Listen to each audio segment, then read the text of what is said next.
și vrem turul 2 înapoi pentru că ce au făcut CCR este o ilegalitate. Nu se poate ca după 35 de ani n-am luptat pentru democrație. Aceasta nu este democrația, noi vrem democrație. Eu am fost și la Revoluție în 89 și acum sunt foarte, foarte revoltat pentru că ni s-au anulat votul. Nu este posibil așa ceva. Lumea este foarte revoltată. Mulți, foarte mulți stau acasă, dar sunt foarte revoltați.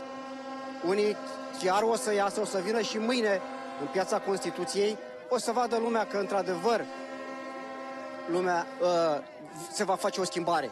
Domnule Nicu, cum s-a ajuns aici? Atâția oameni în stradă, vedem în fața celor care ne conduc până la urmă. Ce le spuneți?